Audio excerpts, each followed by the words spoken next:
The first time she saw the couple together, something bitter stirred in her chest.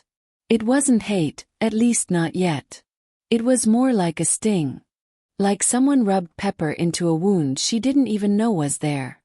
Her friend had been glowing that day. That kind of glow that only comes from love, good love. The man beside her had eyes that stayed on his wife like she was the only thing the sun forgot to shine on. His voice was calm, his laughter deep, and every time he said her name, it rolled out soft, like butter on warm yam. She smiled through her teeth. Hugged them both. Said all the right things. But as they walked away, hand in hand, she stood rooted by the gate, chewing the inside of her mouth and blinking too fast. She remembered when she used to be the one with stories. When people used to ask her for love advice. She remembered the way men used to line up for her attention like voters on election morning. But now, her phone barely rang. The mirror had stopped lying to her. And her friend. That same friend she used to help zip up dresses. She was the one everybody envied now. Something bitter took root. Quiet. Hidden. But it was there. The next time they invited her over, she arrived too early. Her friend was still upstairs. The husband welcomed her with a smile and orange juice. She watched him from the corner of her eyes as he walked into the kitchen, bare feet on tiled floors. She whispered to herself, he shouldn't be this fine. It's not fair. He didn't flirt. Didn't even look her way too long. And that made it worse. She smiled again. This time with a plan quietly forming. A dangerous one. She started with little things. Sweet, harmless things. A quick text to her friend's husband, thanks for the juice, you're such a good host. Just polite. Nothing heavy. She even showed her friend. See how polite your husband is. Some men don't even greet visitors. Her friend laughed, not sensing the smoke before the fire. She came around more often. Always looking flawless. Hair neat, lips glossy, perfume soft but loud enough. She was always helping, washing plates, fixing throw pillows, acting like the sister-in-law no one asked for. The husband, Tund, remained polite. He barely noticed her efforts. That made her angrier. But she was patient. Then one afternoon, while her friend went out to buy groceries, she stayed back, claiming headache. Tund, being the gentleman he was, offered her Panadol and water. She refused the drug, but took the water, sipped slow, and said softly, "You're too kind. Your wife is lucky." Tund smiled and returned to his laptop. She sat opposite him, one leg crossed, eyes fixed. "Can I ask you something?" He glanced up. "Sure." "Do you ever wonder if you married too early?" He chuckled. "Not at all. You never feel boxed in. Like, maybe you didn't explore enough before settling." He looked up now. Brow furrowed. "Where's this coming from?" She shrugged. "Just random thoughts. I just think you're too fine and focused to be trapped." He didn't laugh this time. "You shouldn't say that, especially not here." She smiled. Just saying what others might be thinking. She knew that moment shook him. Not because he was interested, but because she had crossed a line, and he noticed. That was step one, disturb the peace. Later that night, she called her friend and said, "Please don't be angry, but Tund looked uncomfortable when I was around. I hope I haven't caused trouble. Maybe I should stop visiting for now." Her friend was quiet for a second before saying, "No, you haven't done anything wrong." But the seed had been planted. From that day, things changed. Her friend didn't say much, but she had started watching Tund differently. Tiny doubts had crept in, silent but sharp. And that was all she needed. She waited 2 weeks before calling again. Said she just wanted to check in. "I miss you," she added softly, "but I understand if your husband's uncomfortable." Her friend quickly replied, "No, no, you're always welcome here." That was the opening. The next visit, she came with a gift, a bottle of wine. She hugged her friend tightly, then smiled at Tund. "Still working hard?" He nodded, barely raising his head. She helped with dinner, humming quietly in the kitchen, sneaking small glances through the doorway. Tund barely looked at her. But she caught her friend watching the two of them, twice. Later that night, while washing dishes together, she sighed and said, "You're lucky, you know? He really loves you. Even when someone tries to get close, he doesn't shake." Her friend turned. "What do you mean?" She looked startled, then laughed awkwardly. "I'm just saying, you're lucky. Some men are quick to flirt, but your husband, loyal." The comment hung in the air like smoke. The next week, she sent a message to Tund, this time, more direct. "I had a dream about you. So strange, ul." He didn't reply. She smiled. Then she forwarded the same message to her friend, pretending it was an accident. "Oh my God. That was meant for someone else. Please ignore." Her friend didn't reply either. 2 days later, she got a call. It was short. "Did something happen between you and Tund?" She gasped. "God forbid. You think I'd do that to you?" There was silence. Then the call ended. She knew what was next. They would argue. Trust would start cracking. And she would just wait. Like a cat watching a bird's wings weaken. The fight came faster than she expected. She didn't hear all the details, but from what her friend said, it started with Tund asking, "Why do you trust her more than me?" That was all it took. Her friend called, voice shaking. Tund said, "I'm being paranoid. That I'm reading too much into things. But that message you sent him, why did it say you dreamed of him?" She sighed loudly. "I already explained. It was a mistake. I was chatting with someone else. I even told you immediately." "But he didn't tell me you two were chatting at all," her friend said, voice breaking. "Why wouldn't he mention it?" She paused. Then dropped her voice to a whisper, full of concern. "Maybe he didn't want to worry you. You know how men are. They hide small things to avoid stress. But please, don't let this come between you two. I love your marriage." She ended the call with soft words and a heavy heart. Fake heaviness. The type that doesn't weigh anything except her own smile. By now, she had stopped pretending to admire their love. She wanted what her friend had. Not just the men. But the admiration, the peace, the glow. She wanted to be the one people pointed at and said, "She got a good one." She started dropping small comments around mutual friends. Marriage is sweet until temptation shows up. Not every man that smiles is innocent. Some women don't know what their husbands really want. The word spread like oil on white cloth.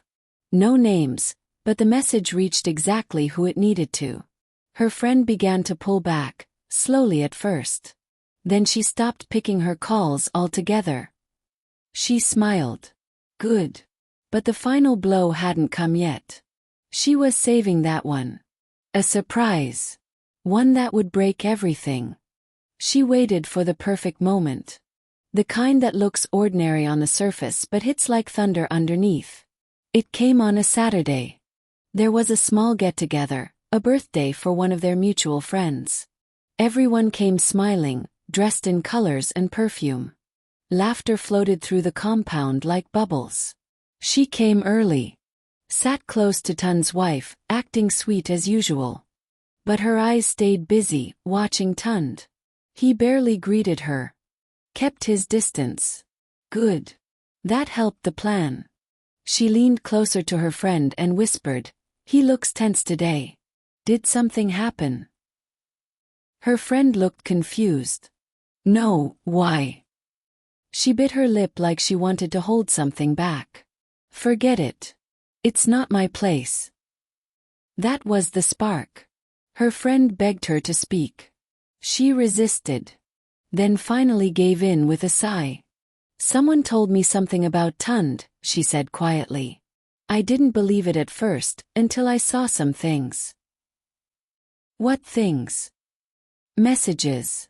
Pictures. I didn't want to tell you this way. I love you too much to keep quiet. She didn't show any proof. But she knew that silence and suggestion were sometimes louder than evidence. Her friend froze. Then stood up and walked away. By evening, whispers had already started. A few people noticed the mood shift. Tund and his wife left the party early, faces tight, hands not touching. She stayed behind, sipping her drink like nothing happened. But inside, her mind danced. Later that night, she posted a vague status on her WhatsApp. Truth always wins. Even when it hurts. 2 people replied with eye emojis. One asked, "Who is it about?" She didn't answer. She just left the air thick. She knew exactly what she was doing. This wasn't a game anymore. She wanted her friend's world to crumble, and now, it was shaking. By Monday morning, everything had changed. Her friend didn't call. Didn't text. She heard nothing, until one of their mutual friends dropped the bomb. They're not talking to each other. She's staying with her sister for now. She didn't even pretend to be shocked. She just said, "Oh no, that's terrible," and then kept quiet like she had nothing more to say. But inside her chest, there was a quiet celebration. She wore her best dress that day. Walked to the supermarket like the road belonged to her. Picked fruit like a queen picking soldiers. When she saw Tund's younger brother by the ATM stand, she smiled and asked casually, "Hope your brother's okay?" He sighed. "They're just going through something." She nodded like she understood the full weight of marriage. It happens. Sometimes space is good. That night, she sent Tund a message. Just a simple line, "I'm praying for peace in your home." He didn't reply. But that didn't matter. Because now, the silence was loud between them. His wife had grown cold. The house no longer laughed. And she had shifted from outsider to comforter. She didn't visit. Not yet. But she let herself be missed. The next day, she sent another message. "I know this isn't my place, but you've always been kind to me. I just hope whatever is broken gets fixed." He replied this time. "Thanks." One word. But it made her smile. She screenshot it. Not to share. Just to remind herself that she was slowly being seen. It wasn't about love. Not yet. It was about power. She had made a happy home lose balance, and she did it without raising her voice or lifting a finger. She looked in the mirror that night and whispered, "Let's see how far this goes." The home that once smelled of jollof and laughter now sat in silence. Tund came back from work to an empty house. No welcome hug. No slippers placed neatly by the door. Just echoes. She knew. Because one of her friends told her, "I saw Tund alone at the pharmacy yesterday. He looked tired." She pretended to be concerned. "Ah, poor man. I hope he's eating well." Then she added, "Marriage is not beans, honestly. Sometimes even love isn't enough." Her friend agreed, and the echo of that line followed her all day. That weekend, she bumped into Tund at the dry cleaners. He looked surprised. She smiled, simple and soft. "How are you holding up?" He shrugged. Still trying to figure things out. She lowered her voice. "You deserve peace, Tund. You've always been a good man." He said nothing. Just nodded. But his eyes lingered a second longer than before. That was all she needed. She waited 3 more days, then sent a message. I hate how things turned out. If there's anything I can do to help, let me know. This time, he replied in full. I just want things to go back to how they used to be. But I don't even know what started all this anymore. She responded. Sometimes, people plant ideas in our heads without meaning harm. I hope she remembers who you really are. That night, she poured herself a glass of wine. Step by step, she was doing what poison does best, working slow, silent, and sure. The wife had gone quiet on social media. No more couple photos. No more hashtags. Only one post remained. A black background with the words, "Not everything is meant to last." She screenshotted it. The fire was catching well. The day Tun showed up at her gate, she didn't act surprised. He stood there, looking tired. Eyes sunken. Shirt untucked. She opened the door slowly. Tunned. He cleared his throat. I just needed someone to talk to. She stepped aside without saying a word. He walked in like someone carrying too many things inside. Sat down. Rubbed his palms together. Looked around like the room would give him answers. She sat across from him. Quiet. Calm. Waiting. Then he started. I don't know how we got here. 1 minute, we're fine, next minute, everything's falling apart. She tilted her head.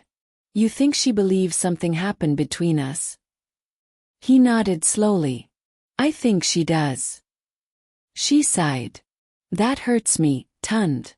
I loved you both. I would never. I know, he said quickly. I know you didn't do anything. But the tension, it just grew. She leaned forward, voice low. Do you still love her?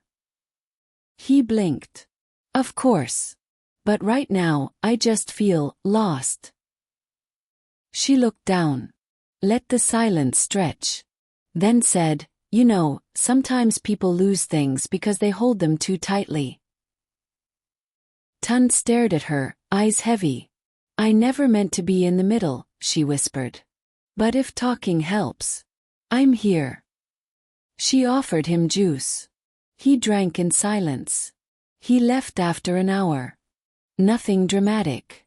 But something had shifted. She didn't rush. She didn't push. She just waited. That night, she looked through old pictures, photos of their wedding, their smiles, their perfect home. She zoomed in on her friend's face. Then whispered, you should never have shown me what happiness looked like. The walls between them had thinned. Tun began to message her more often. Not flirty, not bold, just soft little words like thank you for listening or I don't know who else to talk to. She never sent long replies. Just enough to keep him leaning in. She made herself safe. Familiar. Comfortable. And the more she stayed quiet, the more he spoke. One afternoon, he texted. You see me. Even when I don't say much, you just get it. She smiled. Then replied. Some people don't need a key to understand the door. They just knock gently. He sent no emoji. No extra word. But the typing bubble stayed on her screen for a long time. That evening, she wore the same dress she once saw his wife wear, the yellow one with the short sleeves. Walked to the store near his house. She knew she'd see him. She always knew. He pulled up beside her in his car. Rolled down the window. Heading home. She laughed. You've started tracking me now? He laughed too. Just lucky timing. He offered her a ride. She said yes. Inside the car, the silence was soft, like breath on glass. She looked out the window, then whispered, funny how life changes. 1 minute you're the third wheel, next minute you're not. He didn't respond. But he didn't stop the car either. She didn't lean over. Didn't touch him. But when she got out, she said, "Some homes don't break from outside storms. Sometimes it's the quiet leaks inside that do the damage." He just watched her. Said nothing. That night, she didn't sleep early. She sat by her mirror and painted her lips red. Just to see what the new her looked like. The end didn't come with shouting. No glass broke. No neighbors gathered. It came quietly, like a curtain falling at the end of a play. Her friend moved out completely. No farewell message, no dramatic speech. Just an empty room where her laughter used to live. Tund called her the next day. Voice flat. "She's gone." She didn't say sorry. She just asked, "Are you okay?" He didn't know. Maybe. Maybe not. She invited him over for dinner. Nothing fancy. Just rice and stew with fried plantain, the way she remembered he liked it. He came. Wore a simple t-shirt. Sat quietly. Ate everything. Said thank you. No words about love. No declarations. But when he helped her wash the plates, and his hand brushed hers, he didn't pull back. Later, when he stood to leave, he hesitated by the door. Looked at her. Eyes tired, shoulders heavy. "I never thought it would end like this," he said. She nodded. Some stories don't finish with a full stop.